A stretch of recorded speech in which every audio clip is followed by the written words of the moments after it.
Between December 1972 and November 1976, many colour episodes of Doctor Who were being wiped. When it came time to release these fabled stories on home media, the film and videotape library at the BBC began their hunt for exterminated material in 1978.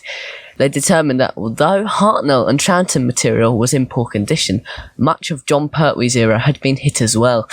An initial discovery heralded a black and white 16mm film haul of all episodes from season 7 to 10. Original 2-inch quad master tapes, however, were much harder to find. In 1983, when the last Pertwee episode was found, attention then turned to the possibility of returning the footage to their original condition, namely PAL colour. In 1992, the Doctor Who restoration team began work on recolorising the finale of Season 8, Jon's second season, The Demons. The basics of this first technique was using the surviving black and white film recording along with a Betamax low-quality colour copy and placing the colour on top of the black and white film. The Betamax colour copies came from America or Canada, as that was the main place where Pertwee episodes were sold in colour, as most countries during the early 70s still only broadcast in black and white. With careful, perfectly timed communication to various American fans, the episodes could be recorded in low quality but full colour and easily transferable to U-matic tape. In a component video signal, there are two parts of the image: the luminance, which shows the light and dark of the image, which is in black and white, and the chroma, which is the low quality colour of the image. These two parts combined make a full colour and detailed image. Using this fact, the black and white film recording was played back simultaneously with the U-matic tape transfer of the American Betamax recording. Using a vision mixer, the chroma of the Betamax recording was overlaid onto the black and white film print, creating an, at the time, broadcast quality colour version of The Demons, broadcast for the first time in the UK since Christmas 1971. This same process was done for Terror of the Autons, The Silurians, and episode 5 of The Ambassadors of Death.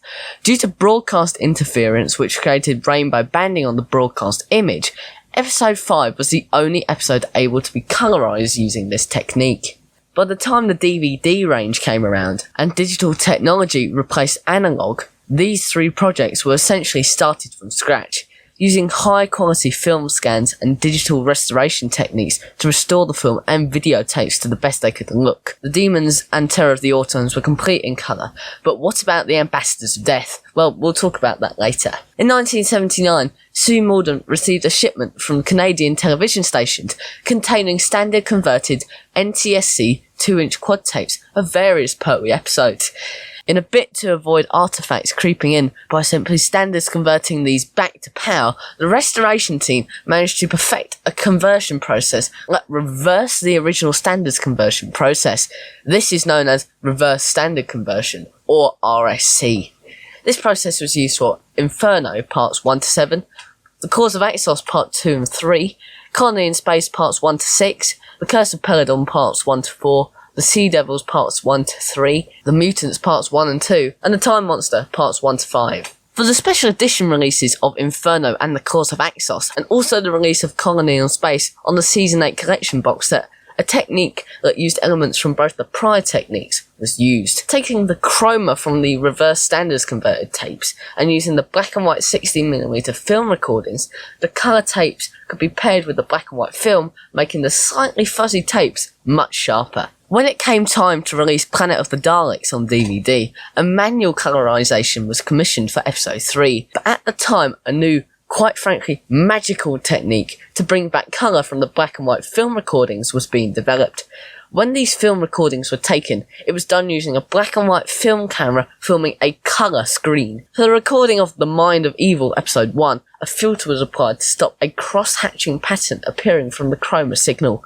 This pattern became known as the chroma dots. This was the only episode of Doctor Who to be filmed with this filter. Each colour would have a different pattern, so programming a computer program to recognise the different patterns and apply the colour to the image would be a logical option. Through a lot of trial and error and manual intervention, the colour could be brought back.